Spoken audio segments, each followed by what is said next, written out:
सी मेरा पिताजी का जब हत्या किया गया था, मैं एक कॉलेज स्टूडेंट था। मेरा माँ का कोई सरकारी नौकरी नहीं है, वो एक हाउसवाइफ थी। मेरा छोटा भाई है, छोटा बहन है, दोनों भी स्कूल में थे उस टाइम में। तो हमारा घर का वो सिर्फ मेरा पिताजी नहीं था, बट सोल ब्रेड विनर जो कमाई करता वो था। और वो जाने के बाद हम लोग को सबके ऊपर में एक इम्पैक्ट पड़ा है। तो मैं समझ सकता हूँ, जब अपना पिताजी को देखता है आप, उसका गोली लगने वाला बदन आपको जब दिखाई देता है, तो उस टाइम में तो मुझे भी बहुत गुस्सा आया था। मैं चाहता हूँ कि जिसने उसको मारा उसको भी मारना चाहिए। ऐसा वाला बहुत केसेस है। ये जब से ये सरकार का संभाला है हमारे सीएम ने, ऐसा एक केसेस बढ़ते चला जा रहा है। संतोष होजाई जी का केस देखिए, उसको गायब कर दिया था 2020 में, और उसका डेड बॉडी बाद में मिला हाईवे के पास में, लेकिन आज तक वो केस का कुछ जस्टिस नहीं मिला है। रिसेंटली राकेश डावलागुफू नाम का एक जवान हाफलोंग में बिजनेस कर रहा था, वो भी अभी तक मिसिंग है। बाद में मालूम चल रहा है, सुनने को मिल रहा है कि कुछ सिंडिकेट का लोग ने उसको उठा के ले गया। लेकिन अगर आप सब ये सब केसेस को अच्छी तरीके से आप लोग, अगर पुलिस एडमिनिस्ट्रेशन इसका इन्वेस्टिगेट करेंगे, तो ऑब्वियसली दोषी को हम लोग पकड़ सकते हैं। लेकिन ऐसा क्यों नहीं हो रहा है? और अभी का सरकार में क्या हो रहा है, अभी का ये लीडरशिप में क्या हो रहा है डिमा हासाओ में, जो लोग शायद अभी का जो लीडरशिप ने कुछ गलती किया, अगर उसके बारे में कुछ आवाज उठा देता है पॉलिटिकली, नहीं तो कोई अगर बिजनेस राइवल है हमारा लीडर का, ऐसा वाला लोग को ही चुन चुन के उठाता है। हमारा जो ऑटोनोमस काउंसिल है, north Cachar hills autonomous council Dima Hasao, उसका जो चीफ एग्जीक्यूटिव मेंबर है देबोलाल गोरलोसा, उसका लापरवाही से, उसका जो बीवी है श्रीमती कोनिका होजाई, जो कोयला का अप्रूव कस्टमर है एएमडीसी का, वो लोग का अंदर में जो ये गैर कानूनी इलीगल रैट होल माइनिंग चले आ रहा था कितने सालों से, इसका वजह से वो जो कर्मचारी है वो लोग का देहांत हो गया, डेथ हो गया। इसे आप लोग को मालूम हुआ होगा न्यूज़ के ज़रिए, जनवरी में 2025 में 6 जनवरी में एक इंसिडेंट हुआ था उमरांगसो में, डिमा हासाओ डिस्ट्रिक्ट आसाम में। और वहाँ में रैट होल माइनिंग में काम चल रहा था, और वहाँ में पानी घुस गया था, और वहाँ वर्कर ट्रैप होके वो लोग का डेथ हो गया।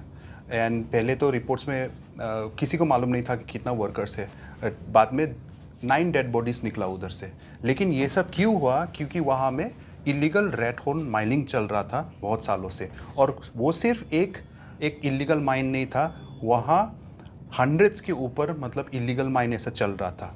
तो फिलहाल क्या हुआ, एक 1 मैन कमीशन अपॉइंट किया अनिमा हजारिका एक्स जज के नाम में, लेकिन एक डेडलाइन भी दिया था, 3 महीना का अंदर में रिपोर्ट सबमिट करने के लिए बोला था। लेकिन अभी तक वो क्या हुआ, वो 1 मैन कमीशन का रिपोर्ट, और रिपोर्ट के बाद में ऑब्वियसली एक्शन भी होना चाहिए, तो उसका कुछ भी खबर नहीं है। तो ये फ़िलहाल तो ये सिचुएशन है। तो इसलिए हम लोग यही मांग कर रहे हैं कि ये 1 मैन कमीशन का रिपोर्ट जल्द से जल्द इसको पब्लिक करना चाहिए, और विक्टिम फैमिली को जस्टिस मिलना चाहिए, और ये सबक मिलना चाहिए कि ऐसा वाला इलीगल काम और अभी से ऐसा नहीं होगा। जो में मिलिटेंसी का प्रॉब्लम हुआ था 90s में एंड अर्ली 2000 में, शांति आया क्योंकि सरकार ने भी सेक्रीफाइस किया और लोगों ने, पब्लिक ने भी सेक्रीफाइस किया। तो उस टाइम में मिलिटेंट्स लोग के साथ में MOS ये सब डील साइन किया। आज का दिन में मिलिटेंट्स लोग को मेन स्ट्रीम में लाके काउंसिल का लीडर भी आज के दिन में एक्स मिलिटेंट्स लोग हैं। जैसे कि अभी का चीफ एग्जीक्यूटिव मेंबर देबोलाल गोरलोसा, वो मिलिटेंट, एक्स मिलिटेंट है, उसको CM बना दिया। तो ये किसने सेक्रीफाइस किया? पब्लिक ने सेक्रीफाइस किया, गवर्नमेंट ने सेक्रीफाइस किया बोल के ऐसा हुआ।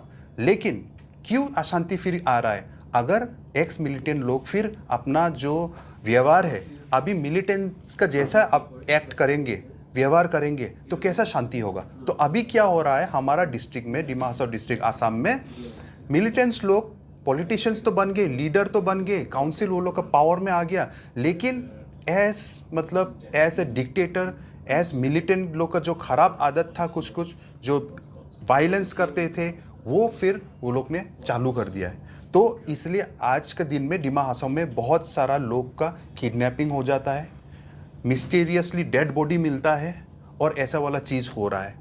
और जस्टिस का नाम में कोई भी ऐसा केसेस का कुछ भी मतलब ये नहीं होता है, कन्विक्शन नहीं होता है। बहुत सारा केसेस में तो एफआईआर ही दर्ज नहीं होता है, क्योंकि ये माइनिंग इंसिडेंट भी ले लीजिए, ये जो उमरांगसो में हुआ, उसमें सीएम देवोलाल गोरलोसा और उसका धर्मपत्नी कनिका हो जाए, वो लोग खुद कनिका हो जाए एक अप्रूव कस्टमर है, कोयला का बिजनेस वही कर रहा था। तो वो लोग का बिना जानकारी से ये कैसा ये बिजनेस चलेगा। लेकिन जब वो लोग का अगेंस्ट में एफआईआर दर्ज किया, पुलिस ने एफआईआर दर्ज करने लेने से ही मना कर दिया। और एक पार्टी नहीं, बहुत सारे लोग ने एफआईआर दिया। लास्ट में क्या हुआ कि वो लोगों को कोर्ट में जाके अपील करना पड़ा। बाद में कोर्ट ने डायरेक्ट किया पुलिस को कि आप लोग एफआईआर दर्ज करो। तो आप समझिए ये क्या हो रहा है। मेरा पिताजी का केस में भी लेट निंदू लंगथासा, उसको भी 2007 में बेहरे में से हत्या किया गया था। और उसमें जो एक्यूज्ड है, उसका बहुत सारा एक्यूज्ड जो है, उसमें देवोलाल गोरलोसा भी है एक एक्यूज्ड। अभी ये मैं नहीं कह रहा हूं कि उसने मारा, लेकिन ये पुलिस का चार्जशीट और वो लोग का जो रिकॉर्डिंग्स इन्वेस्टिगेशन उसमें बोलता है कि देवोलाल गोरलोसा ने गोली मारा।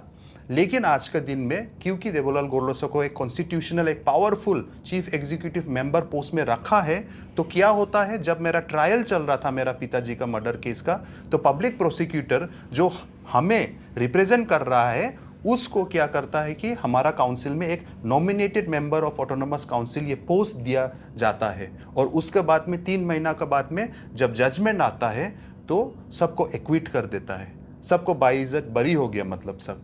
तो हम एज ए विक्टिम फैमिली, हमको जस्टिस कैसा मिलेगा जब वो लॉयर जो पब्लिक प्रोसिक्यूटर हमारे लिए लड़ाई करने वाला को ऐसा करके खरीद देता है। मैं तो खरीद लिया ही बोलूँगा, क्योंकि कैसे उसको नॉमिनेटेड एमएससी दे देता है जो अभी केस लड़ रहा है, जो एक्यूज्ड है, एक्यूज्ड उसको ऐसा नॉमिनेटेड पोस्ट दे देता है। तो ऐसा वाला केस मेरे साथ जो हुआ, मैं नहीं चाहता हूँ कि वो बाकी लोग के साथ में भी हो।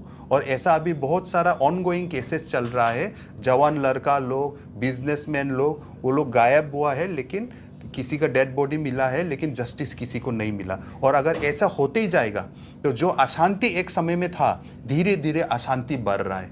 क्योंकि उस टाइम में भी अशांति था, क्योंकि सरकार के ऊपर नाराजगी था ना, अभी फिर से नाराजगी उठ गया है। ये सब विक्टिम फैमिली नाराज है ना, क्योंकि वो लोग के साथ ऐसा हुआ और सरकार वो लोग को एक न्याय नहीं दे सक रहा है। जी का जब हत्या किया गया था, मैं एक कॉलेज स्टूडेंट था। मेरा माँ का कोई सरकारी नौकरी नहीं है, वो एक हाउसवाइफ थी। मेरा छोटा भाई है, छोटा बहन है, दोनों भी स्कूल में थे उस टाइम में। तो हमारा घर का वो सिर्फ मेरा पिताजी नहीं था, बट सोल ब्रेड विनर जो कमाई करता वो था। और वो जाने के बाद हम लोग को सबके ऊपर में एक इम्पैक्ट पड़ा है। तो मैं समझ सकता हूँ, जब अपना पिताजी को देखता है आप, उसका गोली लगने वाला बदन आपको जब दिखाई देता है, तो उस टाइम में तो मुझे भी बहुत गुस्सा आया था। मैं चाहता हूँ कि जिसने उसको मारा उसको भी मारना चाहिए। लेकिन मैं बड़ा हो गया हूँ, मुझे समझ है।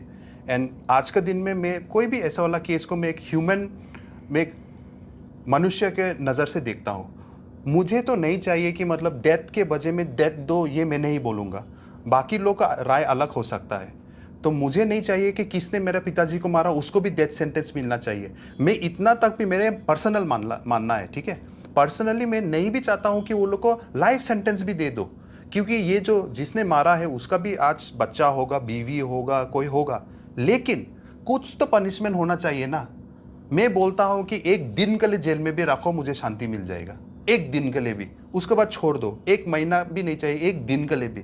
लेकिन पता तो चलेगा ना, और मुझे शांति तो मिलेगा कि मतलब अगर आप कुछ गलत काम करते हो तो उसको सज़ा मिलता है। नहीं तो ये दुख हमेशा रह जाएगा ना कि कोई गलत काम नहीं किया, लेकिन कोई आके उसको मार दिया और उसको सज़ा भी नहीं मिल रहा है। तो यही मेरा मानना है। मेरे लिए जस्टिस तो है कि अगर law and order and justice and court system, अगर इसका कुछ भी मायना है, ये कुछ भी इसका मीनिंग है लाइफ में, तब तो इसको हम लोग को दिखाइए। मुझे देखने को नहीं मिल रहा है अभी।